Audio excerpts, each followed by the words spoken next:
উৎসবের আমেজে হাজির গোটা জি বাংলা পরিবার, কিন্তু জিতু কেন নেই? দিতিপ্রিয়ার সাথে ঝামেলার কারণেই নায়ককে বাদ দিল চ্যানেল।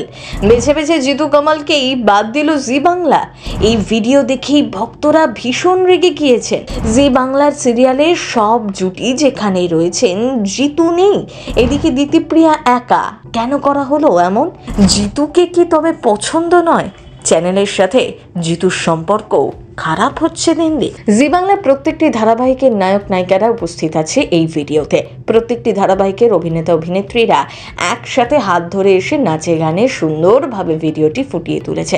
কিন্তু সেই ভিডিওতেই অনুপস্থিত জিতু কামাল, যাকে আমরা দেখতে পাই চিরদিনই তুমি যে আমার ধারাবাহিকের নায়ক চরিত্রে।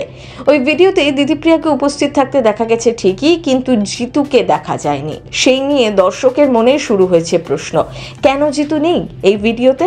সকল নায়ক উপস্থিত থাকলেও জিতুর অনুপস্থিতি বিশেষভাবে নজর কেড়েছে দর্শকের। তবে কি জিতু এবং দিতিপ্রিয়ার মধ্যেকার সম্পর্ক এখনো ঠিক হয়নি? আশা করি সকলেই জানেন, কিছুদিন আগে জিতু এবং দিতিপ্রিয়ার মধ্যে ব্যাপক ঝামেলা হয়েছিল। তাদের ব্যক্তিগত চ্যাটের স্ক্রিনশট সামনে এসেছিল।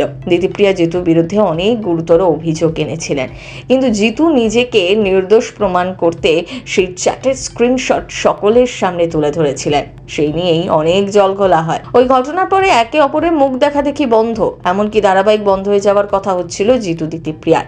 ধারাবাহিক থেকে সরে যাওয়ার কথাও শোনা গিয়েছিল, যদিও তার কিছুদিন পরে দুজনে সবটাই মিটিয়ে নেন। সেই ঝামেলা মিটমাট করে আবারও এক ফ্রেমে দেখা গিয়েছে তাদের রোম্যান্স করতে। কিন্তু জি বাংলার পক্ষ থেকে শারদ উৎসবের এই বিশেষ ভিডিও সামনে আসার পরই দর্শকের মনে নানা প্রশ্ন উঠছে। তবে কি এখনো দিতিপ্রিয়া এবং জিতুর মধ্যেকার দূরত্ব বজায় আছে? তাই এই ভিডিওতে দেখা যাচ্ছে না নায়ককে, দিতিপ্রিয়া আছেন বলে জিতু নেই।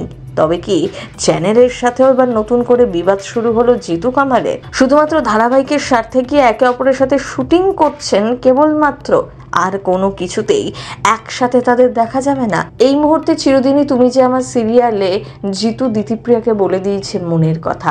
আর্য আর অপর্ণা যেই এক হবে, মাঝে বাধা হয়ে এসে দাঁড়িয়েছে অপর্ণার বাবা, এছাড়া মীরাও। সব বাধা কাটিয়ে আবারও কি নতুন জীবনের পথে পা বাড়াতে পারবে আর্য? সেটাই দেখার প্রথম বাংলা ব্যুরো।